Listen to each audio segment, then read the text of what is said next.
ஈரோடு மாநகராட்சி பகுதியில் மழைக்காலங்களில் ஓடை பகுதியில் வசிக்கும் பொதுமக்கள் பாதுகாப்பை உறுதிப்படுத்தும் வகையில் ஈரோடு மாநகராட்சி மற்றும் ஒளிரும் ஈரோடு நிறுவனம் இணைந்து மாநகராட்சி பகுதியில் உள்ள 30 கிலோமீட்டர் தூரம் உள்ள 8 ஓடைகளை தூர்வாரி சுத்தம் செய்யும் பணிகள் இன்று தொடங்கியது. இந்த பணிகளை மதுவிலக்கு ஆயத்தீர்வைத்துறை அமைச்சர் முத்துசாமி பூமி பூஜை செய்து தூர்வாரும் பணிகளை தொடங்கி வைத்தார். இதன் பின்னர் செய்தியாளர்களிடம் பேசிய அமைச்சர் முத்துசாமி, தூர்வாரப்பட்டால் ஓடை சுத்தமாகும், தண்ணீர் தேங்காமலும் குடியிருப்பு பகுதிகளில் மழை தண்ணீர் சூழ்ந்து கொள்வது தவிர்க்கப்படும் என்றார். ஈரோடு மாநகராட்சி சார்பில் 947.67 கிலோமீட்டர் தூரம் சாக்கடை சுத்தம் செய்யப்பட்டது. அதனைத் தொடர்ந்து மற்ற பணிகள் செய்யப்பட்டு வருகிறது. இதன் மூலம் கழிவு நீர் சுத்தமாக ஓடையில் செல்ல முடிகிறது என கூறினார். சாயத்தோல் தொழிற்சாலை கழிவு ஓடைகளில் வெளியேற்றம் குறித்து கடுமையாக நடவடிக்கை எடுக்கப்பட்டுள்ளது.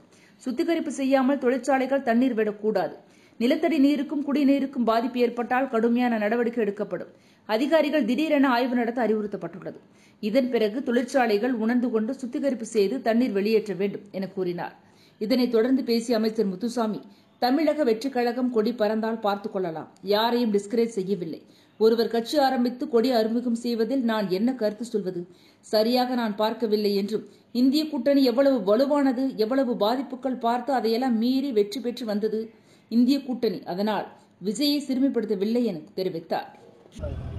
சாயக்கழிவு தோல் கழிவுகள் அந்த மாதிரி வெளியேற்றக்கூடியவர்கள் மீது கடுமையாக நடவடிக்கை எடுக்கப்படுகிறது. உங்களுக்கு தெரியும், ஏற்கனவே அந்த மாதிரி செஞ்சவங்களுடைய அந்த கம்பெனிகள் மூடப்பட்டிருக்கிறது.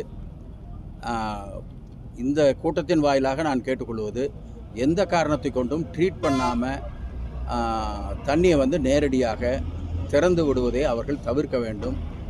எங்களுக்கு தொழிலை கெடுக்கணுங்கிற நோக்கம் இல்லை, ஆனால் நேரடியாக தண்ணீரை திறந்து விட்டு இங்கே பொதுமக்களுக்கும் நிலத்தடி நீருக்கும் பிரச்சனை என்று சொன்னால் கண்டிப்பாக நடவடிக்கை எடுக்க வேண்டியது ஒரு கட்டாயமாக போய்விடுகிறது. அந்த அடிப்படையிலே தான் ஏற்கனவே பல நடவடிக்கை எடுக்கப்பட்டது. எனவே மீண்டும் நான் அவர்களை கேட்டுக்கொள்வது, எந்த காரணத்தை கொண்டும் அதை சுத்தகரிக்காமல் அந்த தண்ணீரை வெளியேற்றக்கூடாது என்பதை திட்டவட்டமாக தெரிவித்துக் கொள்கிறோம். அப்படி இருந்தால் அதிலே கண்டிப்பாக நடவடிக்கை எடுக்கப்படும். இல்லை, கொடி பறந்து அப்புறம் பார்த்து சொல்கிறேன். இல்லை, கொடி பறக்காதுங்கிறீங்களா? இல்லை, அப்படி சொல்லலை, யாரையும் நாங்கள் டிஸ்கரேஜ் பண்ணல.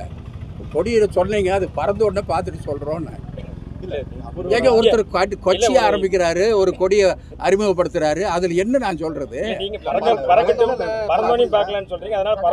இல்ல, அது நான் பார்க்கல, சரியா பார்க்கல. கொடியும் தான் எனக்கு இதால தான் எழுதியிருக்காரு. அப்புறம் என்ன, இது எவ்வளவு வலுவானது, எவ்வளவோ பாதிப்பெல்லாம் பார்த்து அதிலெல்லாம் வெற்றி பெற்று வந்தது தான் இந்த கூட்டணி.